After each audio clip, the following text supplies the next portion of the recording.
kabar saya baik. Oke, boleh saya tahu dengan siapa? Nama saya Zara Ramadhani Oktaviasti, tapi Ibu bisa manggil saya Jeda aja biar lebih akrab. Oke, Jeda ya. Oke, Jeda. Jadi saya akan memanggil dengan panggilan Jeda selama sesi konseling ya. Sebelumnya Jeda sudah pernah konseling? Belum, baru pertama. Oke, baru pertama kali ya. Oke, Jeda. Di sini saya akan menjelaskan sedikit tentang prosedur dari konseling karena Jeda ini baru pertama kali, jadi mungkin saya akan sedikit saja menjelaskannya. Jadi di sini kita akan melakukan konseling individual namanya. Nah, di konseling individual ini itu adalah proses untuk mengentaskan permasalahan yang sedang Jeda alami, baik itu rasa tidak nyaman ataupun apapun yang sedang Jeda rasakan nanti Jeda harus sampaikan. Nah, di sini juga ada namanya kesukarelaan. Jadi artinya Jeda ini harus sukarela di sini menyampaikan apa yang sedang dirasakan, sedang apa yang sedang dialami itu secara terbuka juga. Oke, di sini apakah Jeda ada paksaan dari pihak lain atau memang kemauan sendiri? Memang kemauan saya sendiri. Oke, memang kemauan sendiri ya, berarti tidak ada paksaan kan? Oke, Jeda. Di sini juga kami memegang yang namanya azas kerahasiaan. Jadi apapun yang Jeda lakukan, yang Jeda ceritakan ataupun apapun yang Jeda alami itu akan tersimpan sangat rapat karena saya memegang erat dengan azas kerahasiaan itu. Jadi Jeda bisa berekspresi dengan apapun yang Jeda mau tanpa saya harus membocorkannya kepada siapapun. Jadi Jeda tidak usah khawatir ataupun tidak usah ragu karena insya Allah rahasia Jeda aman, hanya Allah dan kita saja yang tahu. Oke, bisa kita mulai sesi konselingnya pada hari ini. Baik, sebelum kita memulai sesi konseling, alangkah baiknya kita berdoa terlebih dahulu supaya konseling kita pada hari ini dilancarkan. Berdoa dimulai.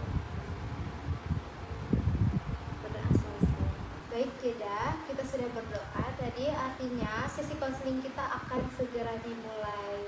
Apakah Jeda sudah siap? Siap. Oke, saya mulai ya. Baik Jeda, apakah bisa diceritakan sedikit tentang permasalahan yang sedang Jeda alami? Mungkin permasalahan sekarang yang saya alami itu lebih ke insecure dari saya gitu. Oke, insecure. Boleh saya tahu bagaimana bentuk insecure-nya itu? Untuk insecure saya itu dari bentuk badan saya yang gendut ini Bu, dan saya tuh sering membandingkan diri dengan orang lain. Oke, berarti Jeda merasa insecure karena bentuk tubuh Jeda yang kurang menarik menurut Jeda ya. Oke, saya paham dengan perasaan Jeda, apa yang sedang Jeda alami saat ini. Jadi mungkin hari ini kita akan mencoba untuk memahami apa yang membuat perasaan itu muncul dan bagaimana cara Jeda menghadapinya jika perasaan ini muncul tiba-tiba seperti itu. Oke, saya mulai dengan pertanyaan pertama, yaitu kapan pertama kali perasaan tidak percaya diri ataupun insecure ini muncul? Mungkin perasaannya itu muncul dari 2 tahun yang lalu Bu. Waktu itu saya diselingkuhi sama mantan pacar saya. Tapi walaupun udah 2 tahun yang lalu, perasaan itu tuh masih terus muncul setiap harinya Bu di diri saya. Saya udah mencoba untuk berdamai dengan diri saya, tetapi dengan masalah itu tuh selalu muncul di pikiran saya Bu, jadi tidak pernah selesai. Baik, jadi merasa insecure tadi karena pernah diselingkuhi oleh mantan pacar, akhirnya perasaan itu muncul berulang-ulang seperti itu ya. Baik, apa yang terjadi pada saat itu? Waktu 2 tahun yang lalu itu badan saya tuh udah kayak gini Bu, cuman saya tuh bingung kenapa saya itu diselingkuhin pada saat itu. Apakah karena bentuk badan saya yang gendut atau karena saya emang suka emosi jadi orang. Jadi bikin mantan pacar saya itu jadi capek atau apa. Cuman kalau dilihat dari yang saya tangkap ya Bu, cewek-ceweknya itu cantik, sedangkan saya kayak gini. Jadi saya mengambil kesimpulan kalau oh dia tuh lebih memilih cewek yang perfect. Ketika melihat hal itu, apa yang langsung terlintas dalam pikiran Jeda? Yang terlintas dalam pikiran saya, apa aku kurang cantik ya, atau apa ada masalah yang lain gitu, yang dari diri saya sendiri yang saya pun nggak sadar gitu. Kan bisa jadi dia nggak cerita kan, tapi saya juga nggak tahu apa permasalahannya. Oke, apakah ada yang lain? Mungkin seingat saya. Oke, jadi kamu meyakini bahwa penyebab dari perselingkuhan kamu tadi adalah dari bentuk tubuh kamu yang tidak sempurna, tidak menarik seperti itu ya. Jadi apa yang kamu rasakan ketika kamu berpikir seperti itu? Yang saya rasakan tuh mental saya tuh tiba-tiba down, dan saya tuh jadi sering emosi Bu, jadi orang. Jadi siapapun bisa saya marahi. Oke, jadi kamu merasa down dan kamu bisa memarahi siapapun karena hal tersebut tadi. Baik, kalau boleh saya tahu bagaimana perilakumu saat itu, saat marah, saat down, ataupun saat kamu merasa terpuruk tadi? Kebetulan saya orangnya suka silent treatment ya Bu. Jadi kalau misalkan ada masalah itu, saya lebih ke memendam perasaan gitu Bu. Jadi ketika ada masalah itu, saya nggak langsung marah. Jadi saya memendam dulu perasaan. Oke, jadi Jeda merasa, saya ulangi tadi, jadi Jeda merasa insecure karena pernah diselingkuhi. Akibat dari perselingkuhan ini, Jeda merasa jadi down dan bisa membuat silent treatment kepada orang-orang lain seperti itu ya Jeda ya. Oke, baik. Jadi kita akan mulai untuk memeriksa ataupun mengoreksi diri Jeda. Apakah benar Jeda ini diselingkuhi karena bentuk tubuh Jeda yang kurang menarik atau bagaimana? Oke. Apakah menurut Jeda seseorang itu bisa diselingkuhi karena tubuhnya itu tidak menarik? Bisa jadi sih. Bisa jadi. Apakah artis yang tampilannya sangat cantik itu tidak pernah diselingkuhi? Enggak juga sih kalau dipikir-pikir ya Bu. Kalau dipikir tidak ya. Nah, berarti artinya apa Jeda? Berarti perselingkuhan ini tidak selalu disebabkan oleh fisik kan? Apakah ada bukti nyata bahwa benar-benar mantan pacar Jeda ini menyelingkuhi Jeda karena bentuk tubuh Jeda tadi? Enggak sih, cuman saya lebih ke menyimpulkan sendiri gitu loh Bu. Berarti Jeda menyimpulkan sendiri kan? Oke Jeda, apakah ada orang yang benar-benar mengatakan langsung ke Jeda bahwa Jeda itu tidak menarik? Seingat saya sih nggak ada ya Bu. Cuma mungkin karena adanya masalah itu, jadi perspektif saya ke diri saya itu tuh jadi berubah. Oh, orang yang jelek itu berarti nggak layak untuk dicintain, terus pantun diselingkuhin, dan orang-orang yang cantik, yang good looking itu tuh pasti akan dipilih oleh orang lain itu. Oke Jeda, jadi menurut Jeda supaya kita dicintai kita itu harus sempurna seperti itu. Iya. Baik. Dan saya nge-push diri saya untuk jadi kelihatan perfect. Oke. Saya ingin tanya ke Jeda, apakah kalau memang seperti itu pikiran Jeda, apakah orang yang tidak terlihat good looking, yang badannya tidak sempurna, ataupun ada yang bentuk tubuhnya tidak sempurna, apakah itu tidak layak dicintai dengan pantas? Layak Bu. Terus apakah ada benar-benar manusia yang sesempurna itu, seperfect itu? Enggak sih. Bahkan Oke. orang saya lihat di internet pun orang yang cantik juga ada kok yang diselingkuhin, tapi mungkin karena itu perspektif saya ya Bu, jadi itu udah tertanam dalam diri saya kalau orang yang jelek itu bakalan diselingkuhin. Oke, Jeda. Jika memang menurut Jeda tidak ada manusia yang sempurna, apakah masuk akal ketika kamu menuntut diri kamu ini harus memiliki tubuh yang ideal, tubuh yang cantik dulu baru bisa dicintai? Nggak masuk akal sih Bu. Malah itu bikin mental jadi down gitu Bu, karena terlalu nge-push diri sendiri kan. Jadi ada tahu kan, jika seandainya Jeda berusaha untuk mencapai titik sempurna itu, apa yang akan terjadi tadi? Down. Terus apa lagi? Insecure kan? Jadi seperti itu, benar bukan? Oke. Nah, menurut Jeda, apa yang membuat seseorang itu bisa berhasil? Mungkin dia punya value, terus pintar, cantik, balik lagi Bu.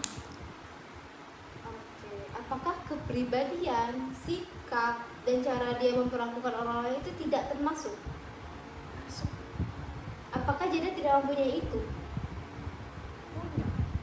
Nah, Atau mungkin kurang kelihatan.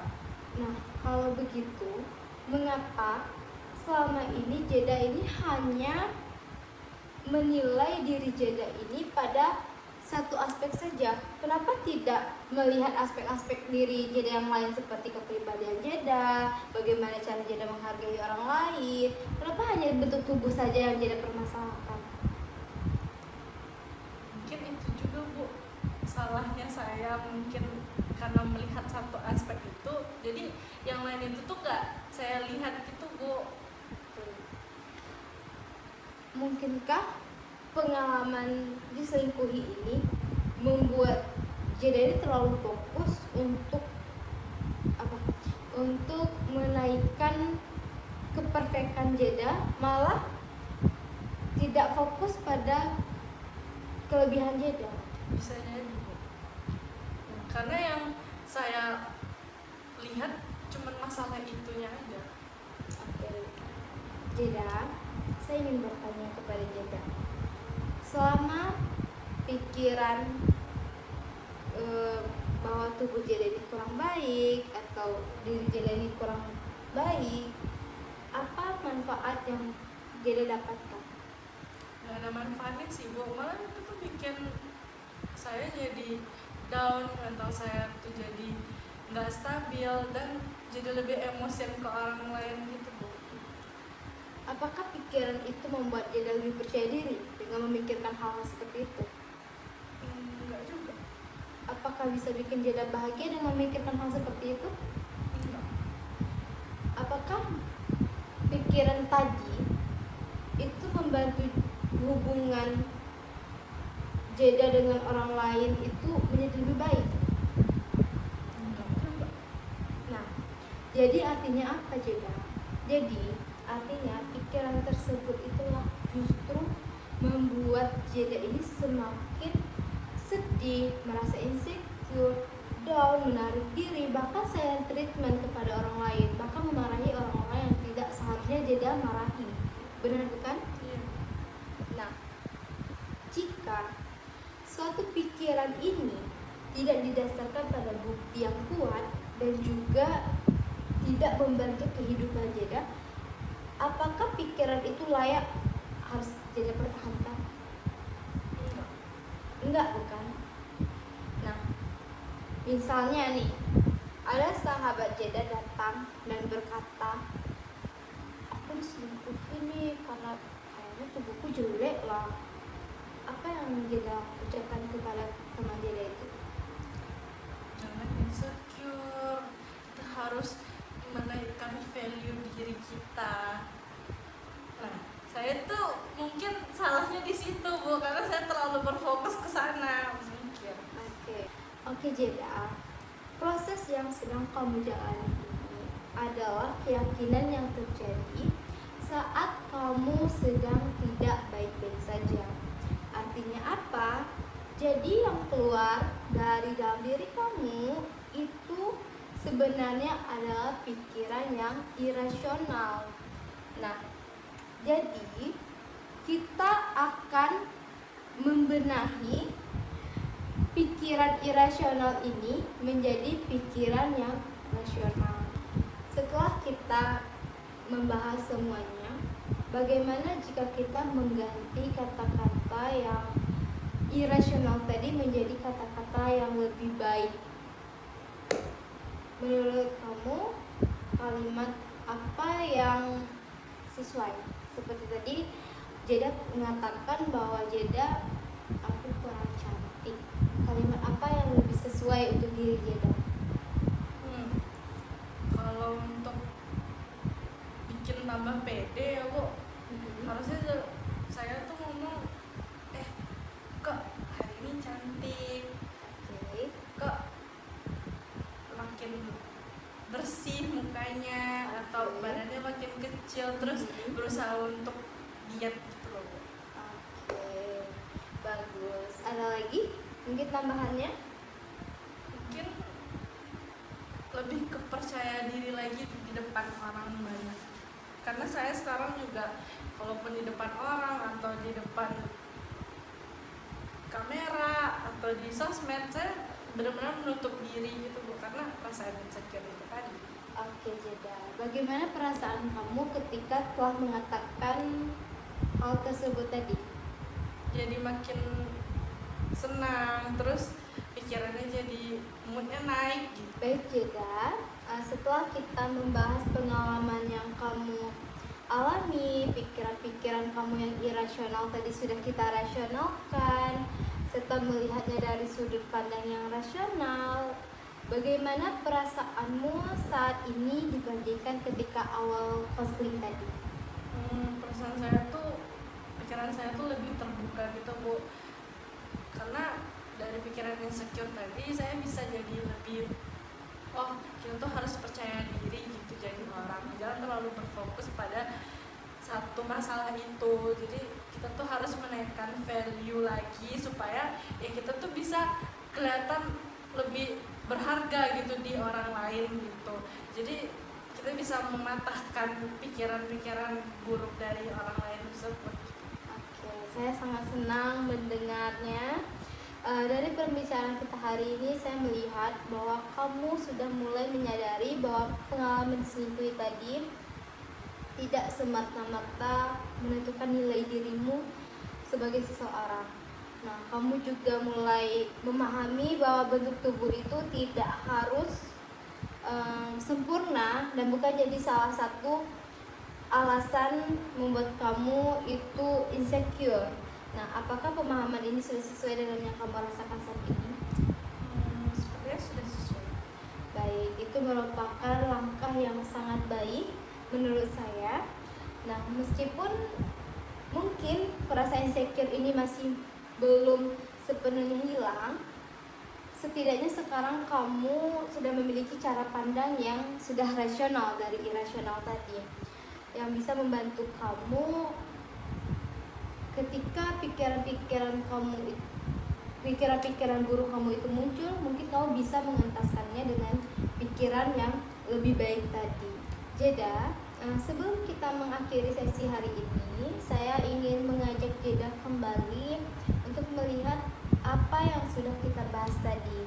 Nah, dari cerita yang Jeda paparkan tadi dan Jeda sampaikan bahwa kita bisa menemukan bahwa rasa insecure yang Jeda alami ini bukan hanya karena pengalaman pernah selingkuh saja, tapi juga perasaan itu muncul karena keyakinan Jeda ataupun pikiran irasional Jeda yang meyakini bahwa kejadian tersebut itu terjadi dari bentuk tubuh Jeda sendiri.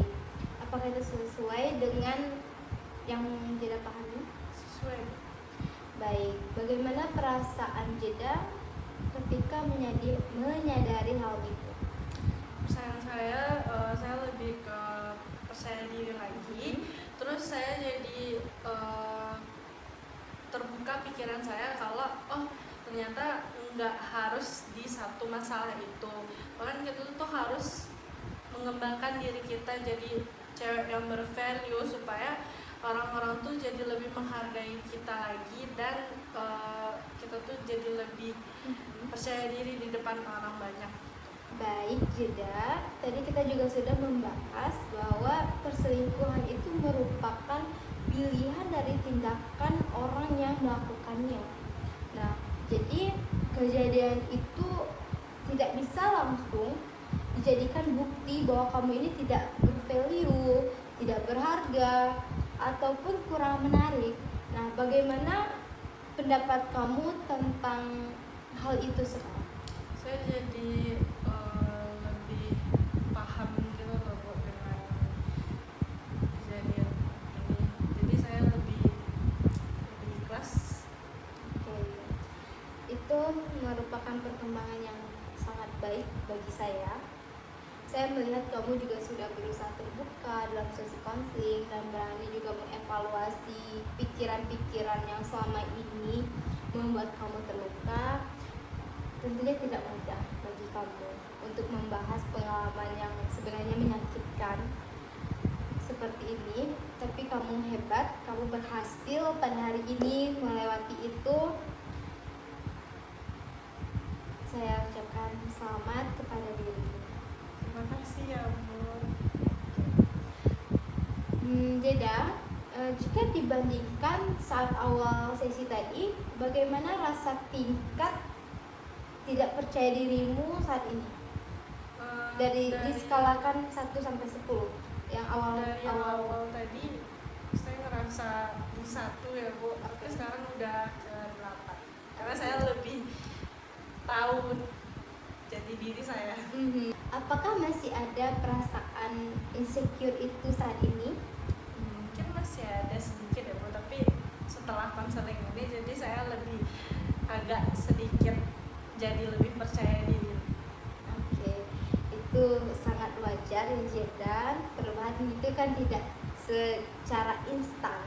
Nah, tapi yang terpenting adalah sekarang kamu sudah mulai memiliki cara pandang yang baru, yang tentunya lebih baik dari sebelumnya terhadap dirimu sendiri.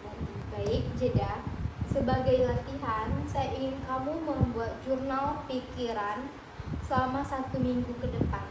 Nah, setiap kali perasaan itu muncul, pikiran negatif kamu tentang tubuh kamu, atau ketika kamu mulai membandingkan diri kamu dengan orang lain, saya ingin kamu mencatat beberapa hal. Apa saja yang perlu saya lakukan dan catat? Oke, Jeda, yang pertama itu adalah tuliskan situasi.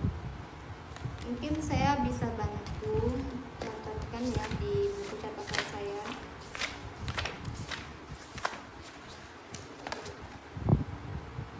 Oke, Jeda. Yang pertama itu kamu bisa tuliskan situasi yang sedang kamu alami. Itu pada saat sedang Iya, misalnya saat kamu melihat media sosial atau saat berkumpul dengan teman-teman. Nah, jika saat ini muncul pikiran kamu tadi, kamu harus menuliskannya. Misalnya saat kamu scrolling TikTok atau melihat media sosial, kamu harus menuliskannya. Lalu yang kedua, itu kamu harus menuliskan pikiran negatif yang muncul. Contohnya seperti pikiranmu, saya kalah cantik, atau saya tidak berharga, saya diselingkuhi seperti ini karena saya gendut. Itu kamu boleh menuliskannya ya di jurnal ini. Nanti akan saya kasih jurnalnya. Lalu yang ketiga, itu kamu bisa menuliskan bukti yang nyata yang mendukung dan tidak mendukung pikiran tersebut. Misalnya, saat pikiran kamu muncul, kamu jelek misalnya, atau kamu gendut, kamu harus menunjukkan dengan bukti yang nyata. Dengan cara, misalnya jika memang ada seseorang yang mengatakan hal tersebut, maka kamu harus menunjukkan bukti tersebut. Jika memang ya, dicatat siapa yang mengatakannya dan kapan itu terjadi, itu harus kamu catat. Jika memang tidak ada, berarti tidak usah dilampirkan. Baik, yang keempat itu buatlah pikiran alternatif yang mungkin rasional. Misalnya seperti yang saya sebutkan tadi, jika pikiran irasional kamu muncul seperti saya tidak cantik, maka kamu harus melawannya dengan kata Saya cantik. nah, seperti itu contohnya. Mengerti ya sampai di sini? Oke. Mungkin itu untuk jurnal kamu yang sudah saya catatkan. Mungkin ini bisa dijadikan bahan acuan untuk membuat catatan jurnal selama 1 minggu ke depan. Nanti saya balik lagi. Jika memang diperlukan atau memang masih ada pikiran yang mengganjal, Jeda boleh kembali lagi ke saya, nanti kita akan tuntaskan lagi Berarti untuk bersama-sama. ini saya berikan. Ya, boleh lewat WA aja nantinya. Oke. Selain itu juga mungkin saya ingin Jeda ini memulai untuk menuliskan minimal 3 kata positif setiap harinya. Itu bisa dilakukan tidak? Oke. Jadi nanti Jeda bikin aja di sticky notes atau di satu buku itu 3 kalimat afirmasi positif untuk diri Jeda supaya afirmasi positifnya itu masuk ke dalam diri Jeda. Setiap hari. Iya, itu setiap hari. Oke. Menurut kamu apakah tugas tersebut bisa dilakukan mulai dari hari ini? Oke, bagus. Nah, jadi tujuan dari latihan ini sebenarnya bukan untuk memaksakan kamu untuk berpikir positif setiap hari, itu bukan. Tapi membantu kamu itu untuk melihat diri kamu itu secara lebih seimbang lagi dan tidak terlalu berfokus pada kekurangan kamu saja seperti itu. Sudah mengerti sampai di sini? Oke. Sebelum kita akhiri sesi ini, apa hal yang penting yang kamu dapatkan dari pertemuan hari ini? Itu kita harus lebih percaya diri lagi dan harus meningkatkan value dari diri kita dan dibuang pikiran yang jelek-jelek itu dan mengganti pikiran yang jelek itu menjadi hal yang positif. Oke Jeda, saya senang sekali bisa mendengarkan penyimpulan dari Jeda dan itu pemahaman itu muncul dari diri Jeda sendiri, itu membuat saya senang. Mungkin bisa kita akhiri sesi konseling kita pada hari ini. Baik, terima kasih karena Jeda telah mengunjungi saya, sudah bersedia terbuka pada hari ini dan juga kerjasama selama proses sesi berlangsung. Saya berharap Jeda bisa terus berlatih dan juga menerapkan cara berpikir yang rasional ini untuk setiap harinya. Dan kita tentunya akan melihat perkembangan Jeda pada pertemuan berikutnya. Saya juga berterima kasih kepada Ibu karena berkat bantuan dari Ibu saya bisa jadi lebih memahami diri saya juga. Oke, bisa kita akhiri sesi konseling kita pada hari ini. Oke, jika nanti memang diperlukan sesi tambahan, kita bisa mengatur jadwal lewat WA saja ya. Oke, Terima kasih banyak Bu. sama-sama.